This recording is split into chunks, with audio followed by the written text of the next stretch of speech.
31절입니다. 그가 나간 후에 예수께서 이르시되 지금 인자가 영광을 받았고 하나님도 인자로 말미암아 영광을 받으셨도다. 자, 어제 본문을 보면 이제 예수님이 뭐라 그랬죠? 너희 중에 하나가 나를 팔리라. 그러면서 내가 떡 한 조각을 적셔서 주는 사람이 그 사람이라 이렇게 말씀하셨죠. 마지막 네 번째 기회를 줬는데 가룟 유다가 회개하지 않고 어떻게 했습니까? 예수님이 너가 할 일을 속히 해라 이렇게 말씀하시자 유다가 떡을 받고 바로 밖으로 나갔습니다. 그 방 안에 있다가 밖으로 나간 거죠. 나갔단 말은 계획하는 것을 실행하겠다는 거죠. 예수님은 정말 팔로 나간 겁니다. 자, 그런데 이 상황을 놓고 예수님 뭐라고 하죠? 지금 인자가 영광을 받았고, 제자가 스승을 팔려고 나갔는데 예수님은 내가 영광을 받았다 이렇게 말하는 거예요. 여기서 말하는 영광은 뭐겠습니까? 예수님이 십자가에 죽는 걸 말하죠. 이제 유다가 나갔으니까 내가 이제 잡혀서 그 다음에 십자가에 죽을 날이 이제 시간이 다가왔다. 즉 예수님이 십자가의 죽음을 말합니다. 자, 이렇게 함으로 하나님도 인자로 말미암아 영광을 받으셨도다.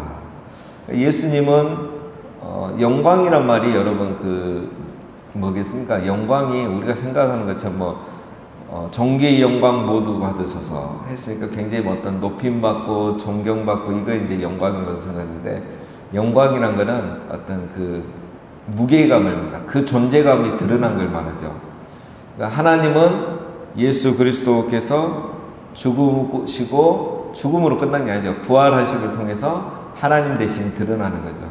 우리 인간을 사랑하셔서 독생자를 보내주시고 그 독생자가 우리를 위해 죽으시고 부활하심으로 말미암아 하나님의 사랑이 드러나는 거죠.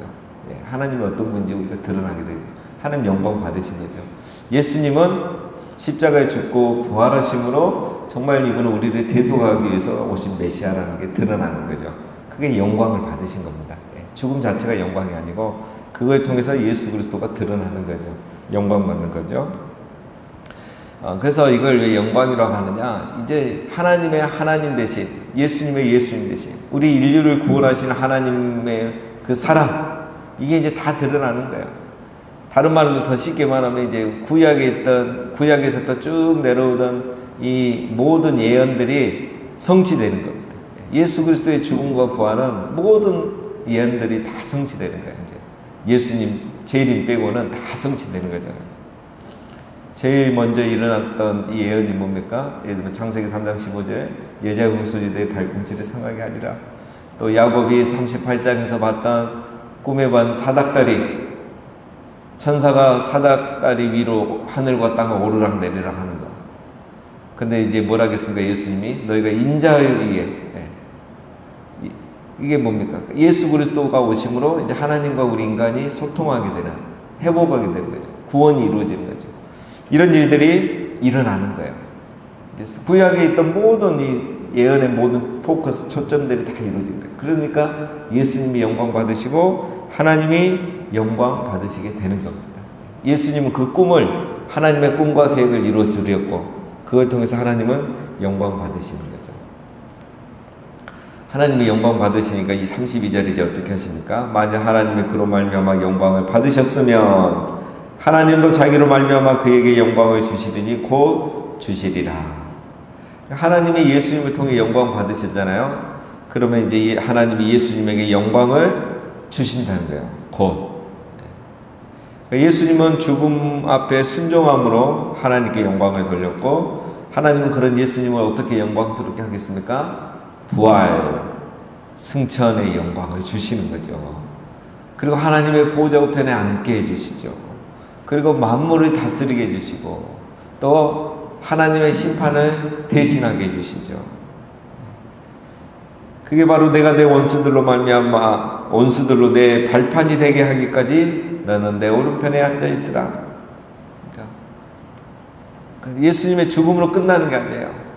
하나님을 영광스럽게 한 예수님을 부활의 영광, 승천의 영광, 보좌 우편에 앉아있는 영광, 만물을 다스리는 영광, 심판을 하는 영광, 이 모든 영광을 다 예수님에게 줘버린 거예요. 여러분, 우리가 하나님을 영광롭게 하면 하나님이 우리를 영광스럽게 해주는 겁니다. 33절, 작은 자들아 내가 아직 잠시 너희와 함께 있겠노라. 너희가 나를 찾을 것이나 일찍이 내가 유대인들에게 너희는 내가 가는 곳에 올 수 없다고 말한 것과 같이 지금 너희에게도 이르노라. 작은 자들아, 이 말은 아이들아 이런 말입니다. 영적으로 너무 미숙하니까 하는 겁니다. 사실 예수님보다 나이 많은 제자도 있잖아요. 너희 너무 어린아이처럼 너무 미숙하다, 믿음이 없다, 아는 게 없다 이거죠. 그러면서 이제 말씀하시는 게, 내가 일찍이 유대인들에게 너희는 내가 가는 곳에 올 수 없다고 말한 것 같이 지금 다시 너희에게 말한다. 너희도 올 수가 없다 이 말이죠. 전에는 유대인에게 이런 말만 했는데 이제 제자들에게도 하는 겁니다. 너희가 나를 따라올 수 없다. 이 말은 이제 죽음 이후에 생각나게 하기 위해서 지금 제자들에게 하는 말이죠. 자, 너희는 내가 가는 곳에 올 수 없다. 그리고 내가 이걸 이미 말했다. 요한복음 7장에 말합니다. 7장 33절에 보면 너희가 나를 찾아서도 만나지 못할 터이요 나 있는 곳에 오지도 못하리라. 이런 말씀 이미 하셨어요. 자, 그럼 이 말이 무슨 말일까? 헷갈리죠? 예수님은 이제 우리가 쉽게 생각했을 때는 이제 하나님께로 가고 천국으로 가고 이렇게 말하는데, 그럼 우리가 천국을 못 간단 말인가? 예수님 재림할 때까지는 못 간단 말인가? 예, 이 말은 맞지만 예수님 결국은 따라가게 되잖아요. 자, 이 말은 이제 레위기 16장에 있는 대속죄일을 두고 하시는 말씀입니다. 여러분, 대제사장이 속죄일날, 대속죄일 때는 어떻게 합니까? 제사장 혼자만 성소와 지성소에 들어가죠. 그래서 지성소에 피를 뿌리고 이제 아무 일 없으면 이제 나오죠. 근데 그 제사장이 이 구속 사역, 대속죄 사역을 마치시고 나올 때까지는 아무도 그 성소 안에 들어갈 수가 없죠. 예. 누구든지 그때는 성소 안에 들어가면 죽는 거죠. 대속죄일은 대제사장이 들어가서 혼자 다 하는 거예요. 그 전까지는 못 들어가는 거예요. 바로 이 말입니다. 예수님께서 지금 대속죄를 위해서, 인류의 대속죄를 위해서 십자가에 죽으시러 가는 거죠. 이 길을 아무도 따라갈 수 없다는 거예요. 대제사장이신 예수님만 할 수 있는 게 있어요. 우리도 똑같은 제사장이지만 우리는 대제사장이 아닙니다. 예수님만이 이걸 하는 겁니다. 그래서 우리가 쉽게 말하면 너희는 십자가에 죽을 수 없다 이거죠. 죽을 수도 없고 죽어도 아무 소용도 없고, 그래서 예수님만이 이 길을 갈 수밖에 없다. 내가 너희를 위해서 이 길을 간다. 이제 내가 바로 대제사장이다. 내가 바로 하나님의 어린 양이다. 이런 말씀인 겁니다. 자, 그러면서 이제 중요한 말씀을 하시죠. 새 계명을 34절, 새 계명을 너희에게 주노니 서로 사랑하라. 내가 너희를 사랑한 것 같이 너희도 서로 사랑하라. 자, 이제 예수님은 떠날 준비가 다 되신 것 같아요. 그렇죠? 이제 마음도 다 됐고, 그러면서 하신 말씀이 제자들이 서로 사랑해야 된다라고 이렇게 강조합니다. 그러면서 이 말씀을 새 계명을 준다 이렇게 말해요. 새 계명. 서로 사랑하는 게 왜 새 계명인가? 자, 서로 사랑하라. 또 이웃을 사랑하라. 자, 이 말씀은 구약에 다 있는 말씀입니다. 근데 이게 새 계명으로 이렇게 바뀐 이유가 있어요. 중요한 거 여기입니다, 여러분. 내가 너희를 사랑한 것 같이, 여기에 이제 줄을 쳐야 돼요. 이것 때문에 새 계명이 돼버리는 거예요. 전에의 계명은 내 이웃을 사랑하라, 내 자신과 같이 내 이웃을 사랑하라, 서로 사랑하라 이렇게 돼 있는데, 내가 너희를 사랑한 것 같이 서로 사랑하라. 자, 이게 이제 새 계명이 되는 이유입니다. 이제는 여러분, 이웃 사랑이 내 자신과 같이 사랑해가지고 되는 게 아니라는 거예요. 나를 사랑하든 남을 사랑하라, 이 기준이 더 높아진 거예요. 예수님이 우리를 사랑하든 우리가 이웃을 사랑해야 된다는 거.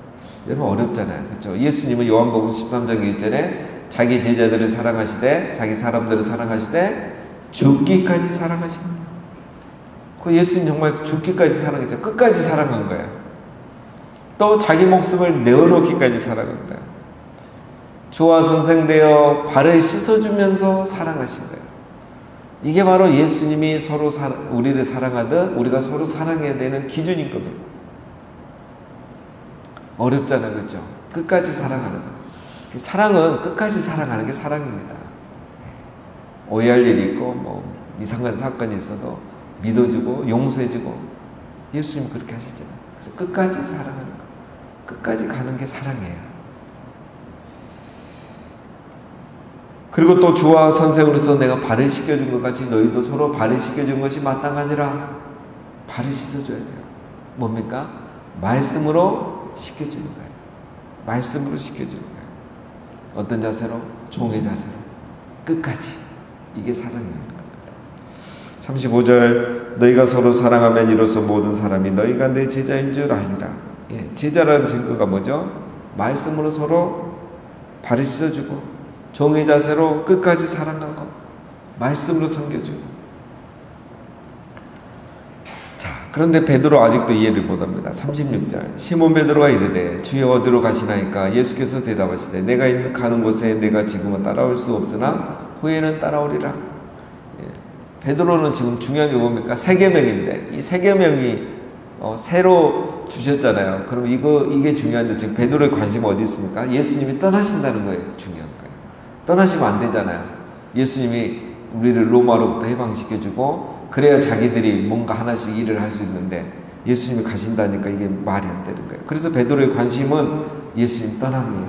그래서 하는 질문이 어디로 가시나이까? 예수님이 지금 어디 간단 말을 안 하고 있거든요. 보면은 지금은 따라올 수 없으나 후에는 따라올 수 있다고만 하시고 어디 간다는 말을 안 하니까 이게 이상하잖아요. 우리 사람에게는 어디로 가냐 이게 중요한 건데 뭐 따라오네 못 따라오네 이야기만 하니까 베드로가 이제 질문을 했던 것입니다. 30절 베드로가 이르되 주여 내가 지금은 어찌하여 따라갈 수 없나이까? 주를 위하여 내 목숨을 버리겠나이다. 역시 베드로죠. 지금 따라가지 못한다면 내 차라리 내 목숨을 버리겠다. 내가 어떤 길이라도 따라가다가 내 목숨을 잃더라도 끝까지 가겠습니다. 베드로는 아마 진심으로 이야기했을 겁니다. 근데 베드로가 모르는 게 있죠. 예수님이 가시는 길은 자기가 따라갈 수 없는 대속의 길이라는 거죠. 대속의 길. 대제사장만이 갈 수 있는 길을 가는데 베드로가 어찌 따라갑니까? 전혀 모르고 하는 말이죠. 이게 자신의 의지로 따라갈 수 있는 겁니까? 죽는다고 자기가 죽어봤자 무슨 소용이 있습니까? 자기의 생각과 열정으로 의지로 되는 게 아니죠. 그리고 또 한 가지 모르는 게 뭡니까? 자기가 얼마나 약한 존재인지 모르잖아요. 베드로가 이렇게 큰 소리치고 예수님을 3번이나 부인하잖아요. 죽기는커녕 3번이나 말로 부인해버리는 사람이 자기인데 그래서 예수님 뭐라고 합니까? 38절 예수께서 대답하시되 너가 나를 위하여 내 목숨을 버리겠느냐? 내가 진실로 진실로 내게 이르노니 다 굴기 전에 내가 3번 나를 부인하리라. 예수님은 아신 거죠. 목숨 나를 부인할 건데 3번이라 이 말씀하시는 거죠. 자, 이거는 예수님이 베드로를 책망하기 위해서 하신 말씀이 아니죠. 나중에 이 말이 생각나서 회개하라고. 자기 3번 부인하고 나서 예수님이 이 말이 생각나서 회개했잖아요. 베드로가. 그때 생각나라고 하신 말씀이에요. 그러니까 이게 예수님이 제자들을 사랑하실 때 끝까지 사랑하신 거예요. 기회를 주신 거죠. 너 이런 일이 있을 건데 그때 가서 내 말을 기억하고 회개해라. 베드로는 그날 회개하잖아요. 신앙은 열정만으로 되는 게 아니죠. 그래서 예수님이 겟세마네 동산에서 깨어 기도하라. 기도하지 않으면 시험에 든다. 베드로가 기도 안 하더니 역시 3번이나 부인합니다. 기도 안 하면 여러분 열정은 언젠가 식게 되어 있습니다. 아니면 그 열정이 욕망으로 바뀌어버리는 거죠. 기도해야 됩니다. 기도해야 돼요. 예수님도 기도하시잖아요. 사람들이 자기를 왕으로 삼으려고 하는데 왕이면서도 그걸 거절하고 기도하러 가시잖아요. 그게 기도해야 되는 이유입니다. 기도 안 하면 우리는 욕심에 끌려가든지 열정이 식어버리든지 그렇게 되어 있습니다. 시험에 들든지. 자, 오늘 말씀은 예수님이 이제 십자가를 지기 며칠 전 중요한 교훈을 주셨죠. 오늘의 교훈은 새 계명입니다. 새 계명. 이제 우리가 서로를 사랑하는 게 나를 사랑하는 정도가 아니라 예수님이 나를 사랑하는 정도로, 예수님이 나를 용서하신 것처럼 이렇게 사랑하고 살아가는 것이 예수님의 제자라는 것입니다. 여러분, 우리가 교회를 오래 다닐수록 사랑은 사라지고 율법만 몸에 배게 되죠. 사랑은 사라지고 율법과 또 형식과 전통만 몸에 배게 됩니다. 그래서 우리가 사랑은 그냥 당연하다고 생각하고 내 안에 있다고 생각하면서 우리가 쉽게 율법으로 사람들에게 당합니다. 자, 이게 바로 우리가 주의해야 하는 것이죠.